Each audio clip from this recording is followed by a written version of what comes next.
ang kababalaghan sa isang convenience store sa Pilipinas. Isang lihim na natuklasan ng isang propesor na Aleman. Ang Pilipinas, isa sa mga pinakaabalang bansa sa Asya. Isang magulo at maingay na kalakhang lungsod na tila hindi karapat-dapat bisitahin. Ito ang unang impresyon ni Professor Schmid, isang retiradong propesor na Aleman, sa Pilipinas noong Agosto 2024. Upang tapusin ang balangkas ng kanyang pananaliksik, naglakbay siya sa bansang ito sa Asya na tila puno lamang ng kaguluhan at walang anumang kapansin-pansin. Sa simula, halos wala siyang inaasahan sa Pilipinas. Iniisip na ito'y isa lamang murang halo ng mga convenience store ng Hapon at ng mabilis na pamumuhay ng Korea.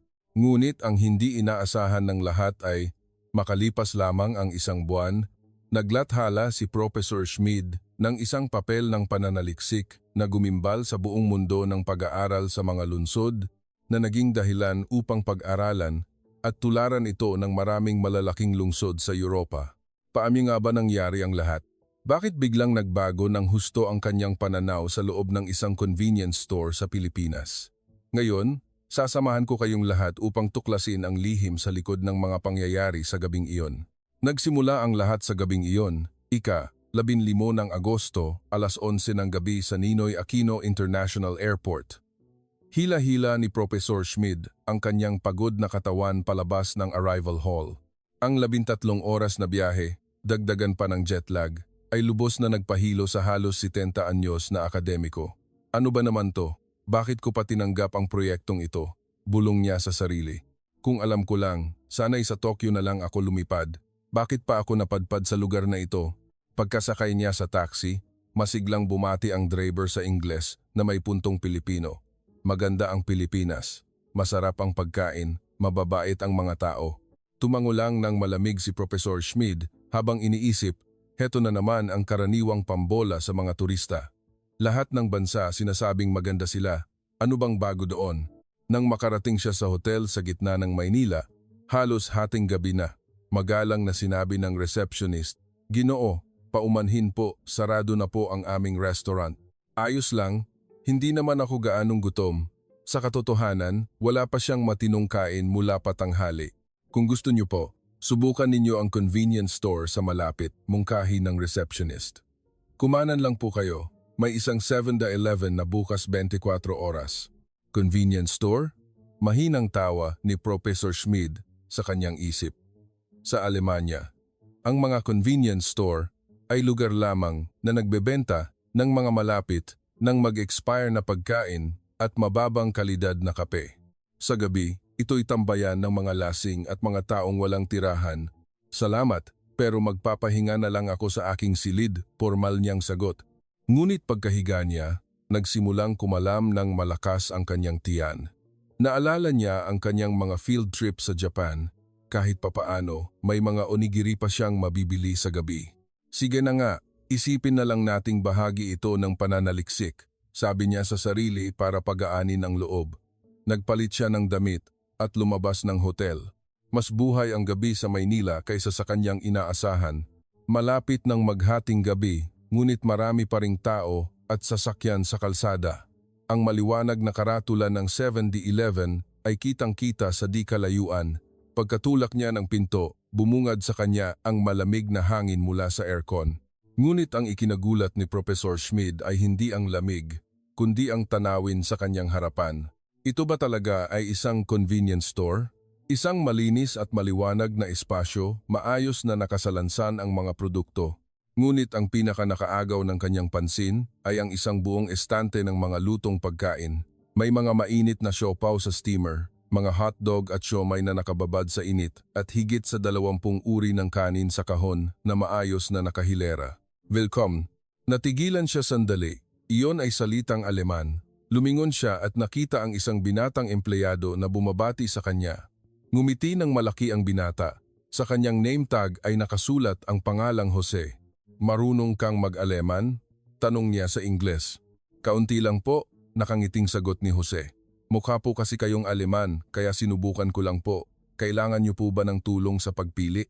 Ang maliit na detalyeng ito ay bahagyang ikinagulat ng propesor. Sa Berlin, mahirap nang makahanap ng convenience store na nakakaintindi ng Ingles, lalo na ng Aleman.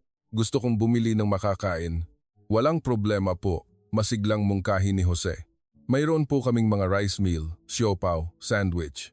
Kung gusto niyo po ng mainit, sikat din po ang aming hotdog at siomay. Unang beses mo ba sa Pilipinas? Tanong ni Jose. Tumango ang professor. Kung ganoon po, kailangan niyong subukan ng aming beef tapa. Masiglang sabi ni Jose. Ito po ang isa sa mga pinakaklasikong pagkain dito sa Pilipinas. Kinuha ng professor ang isang kahon ng may pag-aalinlangan. Sa plastic na lalagyan, malinaw na nakasaad ang bilang ng calories at ang oras ng pagkakagawa. Ang oras ng produksyon ay punting-n, aha. Nang araw na iyon, na nangangahulugang lahat ng rice meal ay sariwang gawa sa araw na iyon. Gusto niyo po bang ipainit ko? Tanong ni Jose. Oh, sige, sagot ng professor habang iniisip. Sa Alemanya, ang mga convenience store ay hindi nag-aalok ng ganitong serbisyo. Habang naghihintay, naglakad-lakad siya sa loob ng tindahan. Isipin ninyo, isang kagalang-galang na propesor na Aleman na namamasyal sa isang convenience store sa Pilipinas na parang si Lola Basyang na nakapasok sa isang mahiwagang hardin. Biglang naagaw ang kanyang pansin ng isang coffee machine. Nang lapitan niya ito, lalong namangha ang propesor. Natuklasan niyang ang makina ay hindi gumagamit ng instant coffee powder, kundi sariwang ginigiling at tinitimpla ang kape. At ang presyo ay 50 piso lamang. Sa tabi nito ay may iba't ibang uri ng syrup at creamer na maaari mong ilagay ayon sa iyong gusto. Sa ref, may mga sariwang prutas, salad at maging mga maliliit at magagandang dessert. Lahat ng produkto ay may malinaw na expiration date. Ngunit ang tunay na nagpahanga kay Professor Schmid ay ang kakaibang kapaligiran ng tindahan. Sa upuan sa tabi ng bintana, may 2 o 3 taong tahimik na nakaupo. Isang babaeng nakasuot ng uniforme ng nurse ang kumakain ng kanyang rice meal, marahil ay katatapos lang ng kanyang night shift. Sa isang sulok, isang babae na mukhang estudyante na may suot na headphones ang kumakain habang nakatingin sa kanyang laptop. At mayroon ding isang matandang mag-asawa na tahimik na naghahati sa isang hotdog. Walang ingay, walang mga lasing, walang mga kakaibang taong gumagala. Ang buong lugar ay payapa at maayos. Isang malaking kaibahan sa kanyang inaasahan sa isang gabi sa lungsod. Hindi ka panipaniwala na ang isang convenience store sa hating gabi ay maaaring magkaroon ng ganito kainit at sibilisadong kapaligiran. Sir, heto na po ang beef tapa ninyo. Ang boses ni Jose ang pumutol sa kanyang pag-iisip. Ang bagong init na pagkain ay naglalabas ng mabangong amoy. Sa pagbabayad, muli siyang nagulat. Nalaman niyang maaari siyang gumamit ng e-wallet para magbayad. Dapat malaman na sa maraming lugar sa Alemanya, hindi pa tinatanggap ang credit card, lalo na ang electronic payment. Dinala niya ang kanyang tray sa upuan sa tabi ng bintana. Sa unang subo niya ng beef tapa na may kasamang sinangag, ang linamnam ng tapa at ang bango ng bawang ay agad na nagpahanga sa kanya. Ang lasa ay hindi tulad ng fast food, kundi parang lutong bahay na inihanda ng may pag-iingat. Hindi ito pagkaing minadali, kundi pagkaing nagbibigay ginhawa at gawa sa tunay na sangkap. Habang kumakain, sinimulan niyang obserbahan ang ibang mga customer. Ang nurse, pagkatapos kumain, ay maingat na naghiwalay ng kanyang mga basura bago itapon. Ang estudyante, bago umalis, ay pinunasan pa ang kanyang mesa. Ang matandang mag-asawa, pagkatapos magbayad, ay magalang na nagpasalamat sa empleyado. Ito ay talagang kahanga-hanga, isinulat ni Professor Schmid sa kanyang talaan. Ang isang convenience store ay naging isang maayos at maginhawang espasyong panlipunan sa gabi. Habang siya'y abala sa pagmumuni-muni, isang maliit na pangyayari ang lalong umantig sa kanyang puso.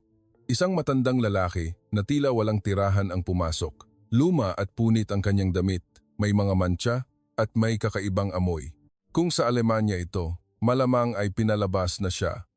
Ngunit si Jose ay ngumiti at bumati.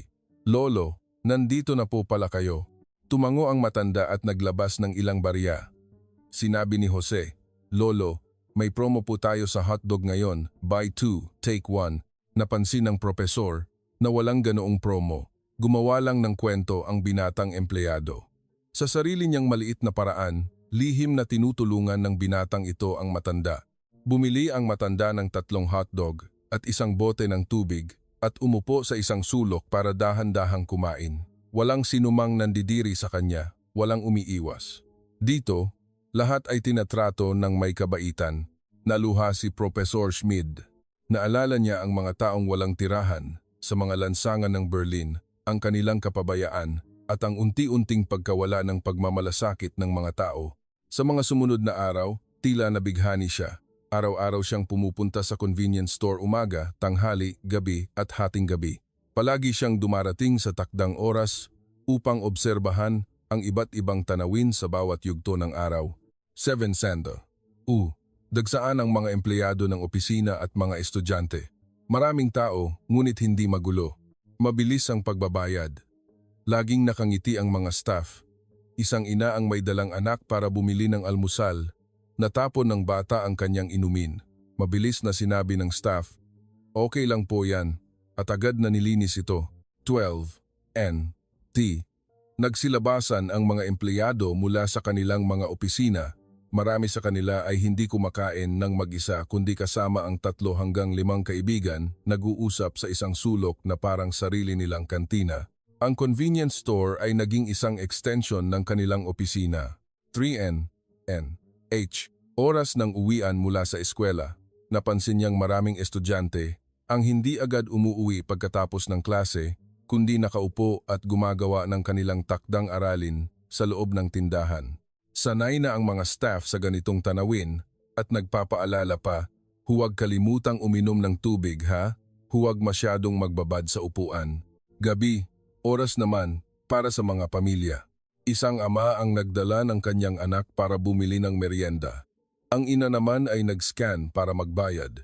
Nalaman din niya na sa mga convenience store sa Pilipinas, maaari ka ring magbayad ng kuryente, tubig, mag-book ng tiket at kumuha ng mga padala.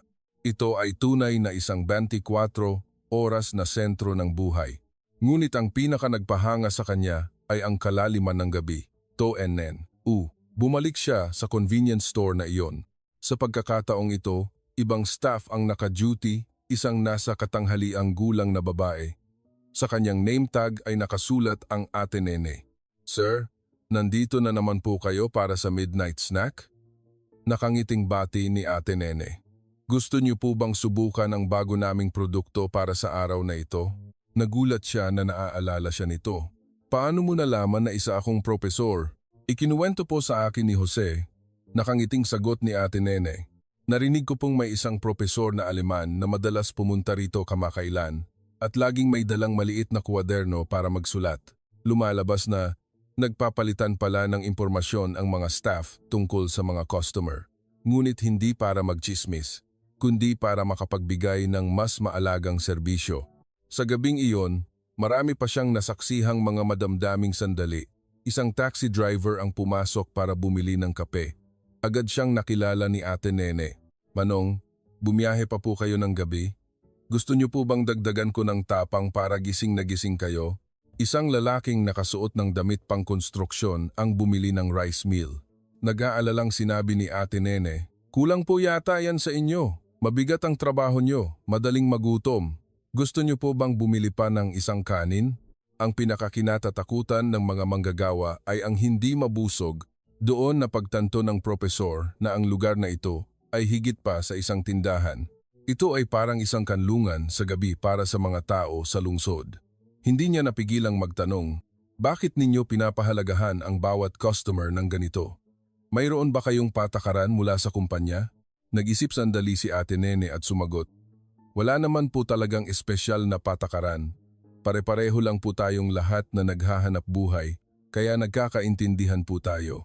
Kapag masaya ang customer, mas magaan din po ang trabaho namin, di ba?"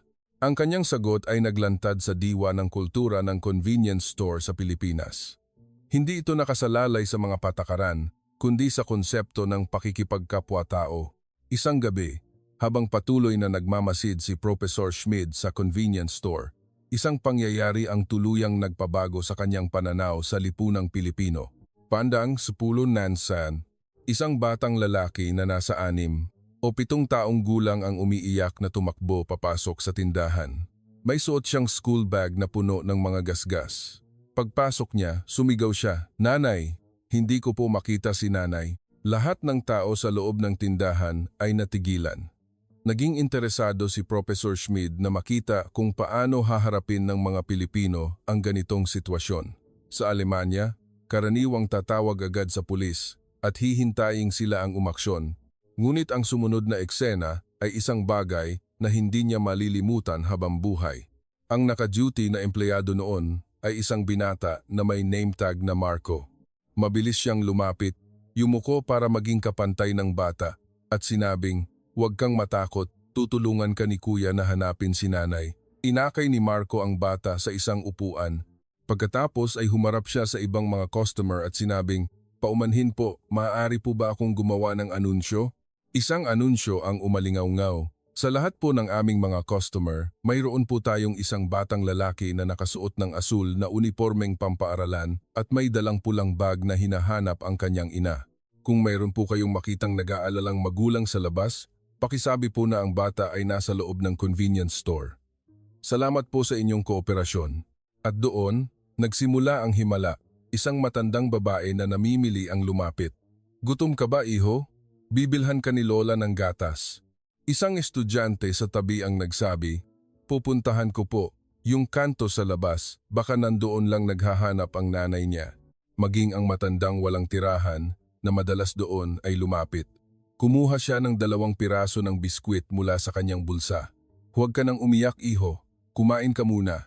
Tulala si Professor Schmid.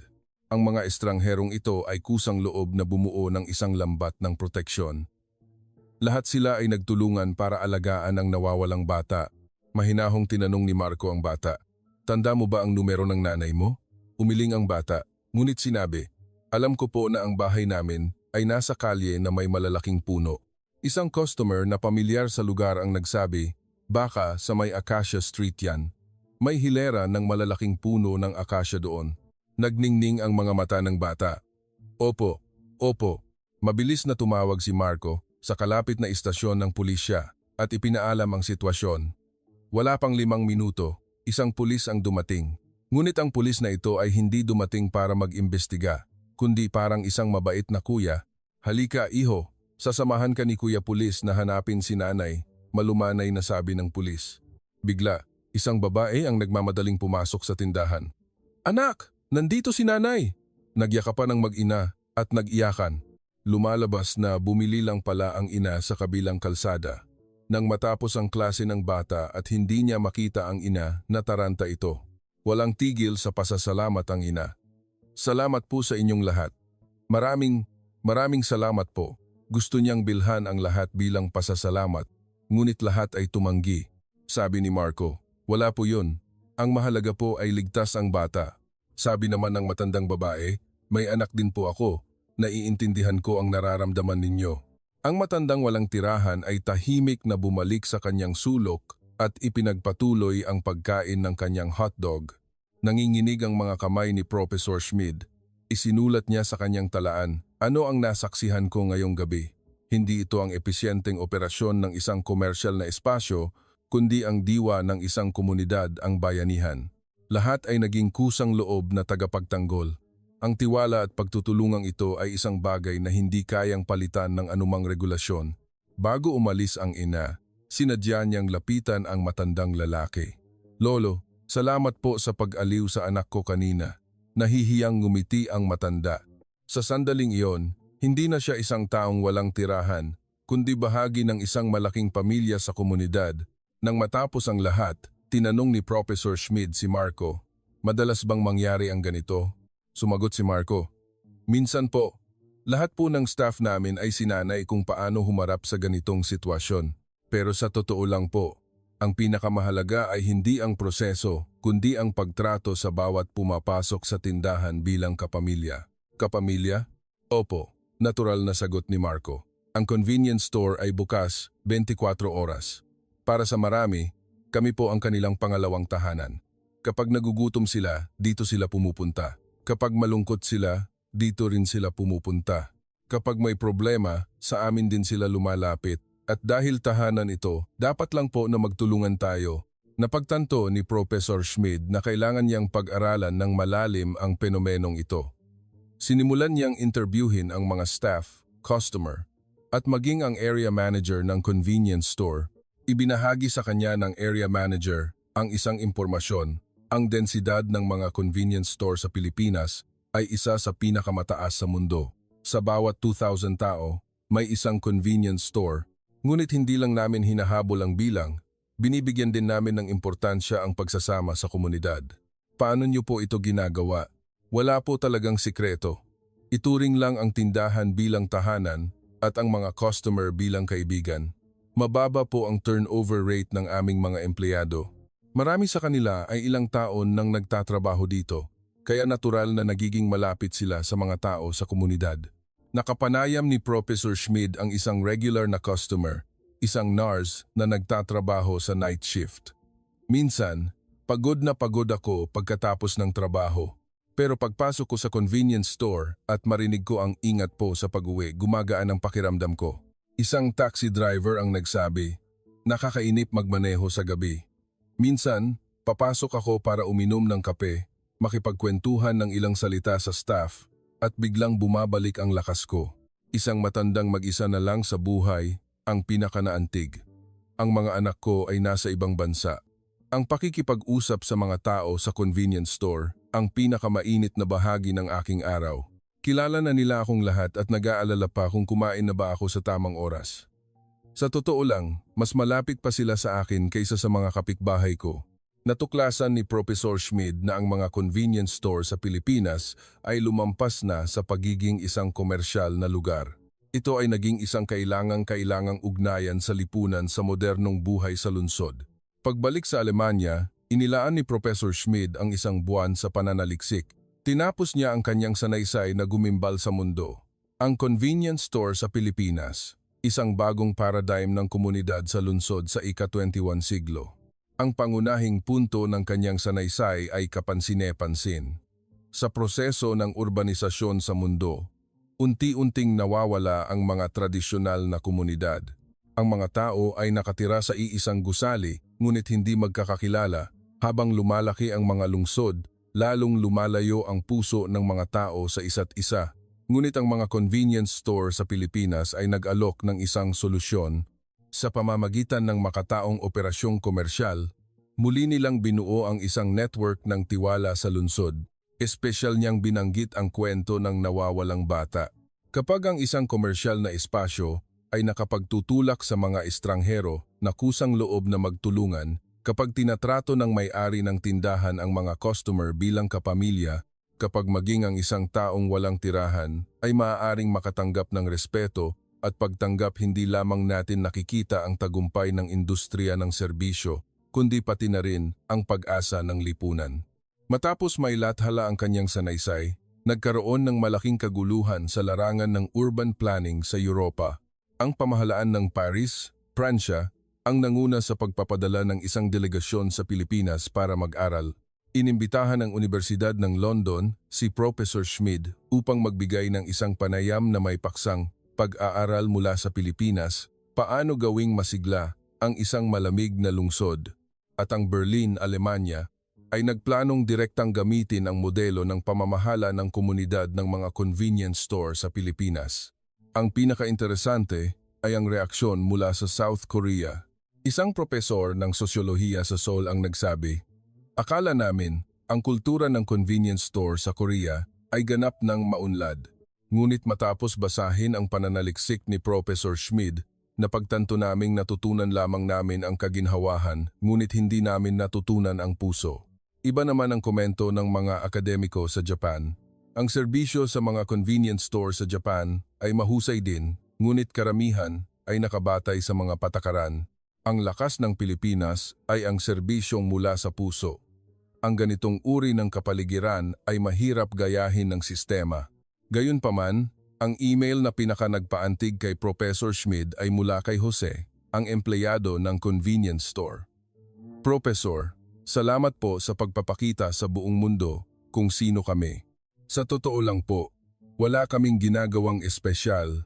Tinatrato lang namin ang bawat customer bilang kaibigan. Kung ito po ay makakatulong para mapabuti ang mga lungsod, magsusumikap po kami ng higit pa.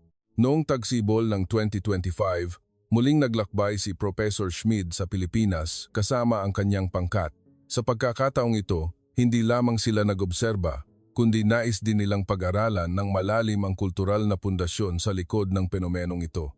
Natuklasan nilang ang tagumpay ng mga convenience store sa Pilipinas ay hindi isang pagkakataon, kundi isang salamin ng isang natatanging katangian ng lipunang Pilipino, ang pakikipagkapwa-tao. Ito ay hindi lamang isang slogan, kundi isang normal na bahagi ng pang-araw-araw na buhay. Ito ang pundasyon ng paggana ng lipunan, isang likas na reaksyon kapag nahaharap sa kahirapan. Sa kanyang ulat ng pananaliksik, isinulat ni Professor Schmid, "Marami ang nagtatanong sa akin kung maaaring kopyahin ang modelo ng Pilipinas. Ang sagot ko ay, ang sistema ay maaaring kopyahin, ngunit ang kultura ay kailangang linangin. Ang tagumpay ng mga convenience store sa Pilipinas ay hindi dahil sa pagiging bukas nito, 24 oras, hindi dahil sa pagkakaroon ng iba't ibang produkto, kundi dahil sa katapatan sa pagtrato sa mga estrangherong customer bilang kapamilya. Habang ang buong mundo ay naghahangad ng mga matatalinong lungsod at high-tech na serbisyo, ginamit ng Pilipinas ang pinakasimpleng paraan upang sabihin sa atin na ang init ng isang lungsod ay nagmumula sa ugnayan ng mga tao. Ngunit ang pinakakahangahangang kwento ay hindi pa tapos. Ilang buwan matapos bumalik ang propesor sa Berlin, hindi tumigil sa pag-ring ang telepono sa kanyang silid pananaliksik. Direktang tumawag ang Departamento ng Urban Planning ng Munich. "Professor, nais naming isalin ang iyong sanaysay sa Ingles para sa pandaigdigang publikasyon." Masayang pumayag ang propesor, ngunit hindi niya alam na ang mga susunod na pangyayari ay higit pa sa kanyang inaasahan. Nang may lathala ang sanaysay, agad itong dinownload ng mga akademiko at mananaliksik sa buong mundo. Sa loob lamang ng isang araw, umabot sa 10,000 ang bilang ng download. Isang producer mula sa CNN ang lumipad patungong Berlin para bisitahin ang propesor. "Professor, gusto naming gumawa ng isang dokumentaryo. Ano ang espesyal sa mga convenience store sa Pilipinas?" Simpleng sumagot ang propesor, "Pumunta kayo at tingnan ninyo mismo. Ngunit tandaan ninyo, pumunta kayo ng 3:00 ng madaling araw." Matapos ipalabas ang dokumentaryo, gumawa ito ng ingay sa buong mundo. Isang mamamahayag mula sa New York Times ang sumulat pa, "Kung ikukumpara sa Starbucks, mas kaakit-akit ang mga convenience store sa Pilipinas." Agad na sumabog ang social media. Ang mga kabataan sa buong mundo ay nagpakita ng malaking interes at nag-upload ng kanilang mga larawan sa loob ng mga convenience store sa Pilipinas. Isang sikat na influencer ang gumawa pa ng video na pinamagatang 24 oras na buhay sa loob lamang ng isang convenience store sa Pilipinas na madaling umabot sa 50 milyong views. Nagdaos ng press conference ang alkalde ng Paris at inanunsyo, "Gagawa tayo ng mga convenience store na bukas 24 oras, tulad ng sa Pilipinas, upang ang mga taga-Paris ay ligtas na makakain sa gabi." Nagsimula na ring kumilos ang Tokyo. Bagamat maraming convenience store sa Japan, hindi ito naging sentro ng komunidad tulad ng sa Pilipinas. Dapat tayong matuto sa Pilipinas. Ang pampublikong istasyon ng telebisyon ng Alemanya, ang ZDF, ay gumawa rin ng isang dokumentaryo na ang propesor, ang pangunahing tauhan, na pinamagatang Ang Propesor at ang Convenience Store. Matapos itong ipalabas, umabot sa 7% ang rating nito, na naging dahilan upang dumagsa ang mga Aleman sa pagbili ng mga tiket sa eroplano at pag-book ng mga tour papuntang Pilipinas. Mabilis na lumipas ang isang taon. Ang propesor, na may pilosopikal na mukha, ay tumayo sa isang mahalagang entablado ng panayam. Sinabi niya sa harap ng maraming tao, "Inakala nating ang mga smartphone ang maglalapit sa atin sa isa't isa, ngunit sa halip ay lalo pa akong naging malungkot. Samantala, ang maliliit na tindahang ito na bukas 24 oras sa Pilipinas ang nagdulot ng tunay na koneksyon sa pagitan ng mga tao." Matapos mailabas ang video na ito, agad itong umabot sa 25 milyong views. Ang comment section ng video ay puno ng mga totoong karanasan mula sa iba't ibang panig ng mundo. Isang netizen ang sumulat, "Ako rin ay humanga sa mga convenience store sa Pilipinas. Sana magkaroon din ang aming bansa ng ganito kainit na lugar. Sa kasalukuyan, ang penomeno ng convenience store sa Pilipinas ay naging isang mainit na paksang pinag-uusapan sa buong mundo. Mahigit 15 bansa na ang nagpadala ng kanilang mga kinatawan upang personal na mag-aral sa Pilipinas. Ang bilang ng mga citation sa kaugnay na sanaysay ay lumampas na sa 500. Isang empleyado ng convenience store sa Pilipinas ang nahihiyang nagpa-interview sa dayuhang media. Marami pong dayuhang customer ngayon. Nakakatuwa po at hindi ko alam ang gagawin. Sa opisina ni Professor Schmid ngayon, nakasabit pa rin ang isang larawan. Ito ay isang larawan niya kasama ang mga staff at regular na customer sa huling pagbisita niya sa convenience store. Sa ilalim ng larawan, isinulat niya sa Filipino, "Salamat Pilipinas sa pagpapanumbalik ng aking paniniwala sa kabutihan ng sangkatauhan." At sa ilalim nito, may petsang nakalagay, Agosto 15, 2044, 11:47 nen. G. Ang tila ordinaryong larawang ito ang naging saksi sa pagbabago ng pananaw ng isang akademiko sa mundo. Natatandaan mo pa ba kung kailan ka huling nakaramdam ng init sa gitna ng gabi? Sa isang mundong unti-unting lumalamig na nagpapahalaga sa kahusayan at mga patakaran, ginamit ng mga convenience store sa Pilipinas ang pinakasimpleng paraan upang dahan-dahang protektahan ang pinakamalambot na sulok sa puso ng mga tao. Maaaring natapos na ang kwento ni Professor Schmid, ngunit ang dapat nating malaman ay, sa bawat gabi sa Pilipinas, ang mga ganitong kwento ay patuloy na nangyayari. Kung ikaw ay naghilom, nakaramdam ng init sa isang convenience store, malugod kang inaanyayahang isulat ang iyong kwento sa comment section upang makita ng iba na ang mundong ito ay hindi gaanong malamig. Kahit papaano, sa mga convenience store sa Pilipinas, mayroong pa ring maliliit na kabutihan na nagniningning.